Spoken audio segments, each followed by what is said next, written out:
તો બેહાલ સુરત થઈ ચૂક્યું છે। સુરતમાં હજુ પણ પાણી નથી ઓસર્યા। પૂરના પાણી જે છે હજુ પણ રસ્તાઓ પર વહેતા જોવા મળી રહ્યા છે। જાણે કે નદી વહેતી હોય એ પ્રકારના દ્રશ્યો છે। પાણી ભરાતા જ વાહનો બસ સ્ટેશનમાંથી પસાર થઈ રહ્યા છે। પાંડેસરા પ્રમુખ પાર્ક રોડ પર પૂરના પાણી ફરી વળ્યા છે। રોડ પર પાણી ભરાતા જ વાહન ચાલકો બસ સ્ટેશનમાંથી જઈ રહ્યા છે। ગઈકાલે પાણી ભરાતા જ અનેક વાહનો અહીંયા બંધ પડ્યા હતા। કેટલાક વાહન ચાલકો રસ્તામાં પણ વાહનો મૂકીને જતા રહ્યા હતા।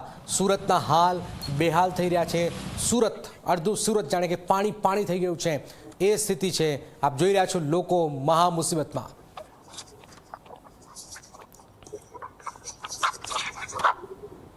સુરત શહેરના અલગ અલગ રોડ પર પાણી ભરાઈ ગયા છે ત્યારે લોકો ક્યાંથી નીકળવું મુશ્કેલ બની ગયું છે વાહન લઈને। હાલ તમે જોઈ શકો છો આ બીઆરટીએસ નું જે બસ સ્ટોપ આવેલું છે ત્યાંથી હવે લોકો વાહનો લઈને નીકળી રહ્યા છે કારણ રસ્તો જ નથી। જ્યાં જોશો ત્યાં પાણી ભરાઈ ગયા છે। એક યુવક છે, શું કહેશો? હવે તમને બસ સ્ટોપ માંથી વાહન ચલાવવું પડી રહ્યું છે? બહુ પાણી છે, આજથી બહુ ખરાબ ચાલે છે। એસએમસી વાળા બરાબર કામ નથી કરતા। એસએમસી વાળા કામ નથી કરતા। હવે આમ નાગરિક ને બહુ તકલીફ થાય છે આવા જવામાં। અમારી ગાડી ત્યાં ફસેલી છે, બીજી ગાડી લેવા આવ્યા।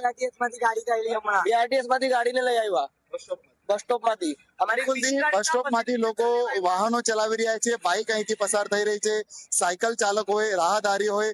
હવે આ જે બસ સ્ટોપ ને જે છે ના છૂટકે લોકોને રસ્તો બનાવવો પડ્યો છે કારણ આ સ્થિતિ અહીં સર્જાય છે કારણ સુરતના અલગ અલગ વિસ્તારોમાં પાણી ભરાયા છે। જ્યાં જશો ત્યાં તમે આ બસ સ્ટોપ ની બહાર પણ જોઈ શકો છો કે અહીં જે રીતના પાણી ભરાઈ ગયેલું છે અહીંથી વાહનો પસાર થઈ શકે તેવી પરિસ્થિતિ નથી। જો કોઈ બાઇક ચાલક અહીંથી પસાર થાય તો બંધ પડી જશે।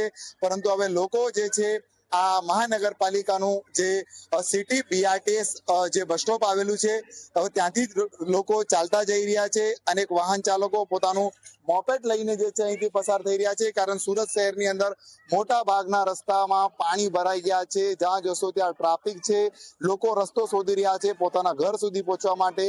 ત્યારે રસ્તો ન મળતા લોકો રસ્તામાં જ બાઇક મૂકીને ચાલતા જઈ રહ્યા છે। પ્રશાંત ડિવરે, જી મીડિયા, સુરત।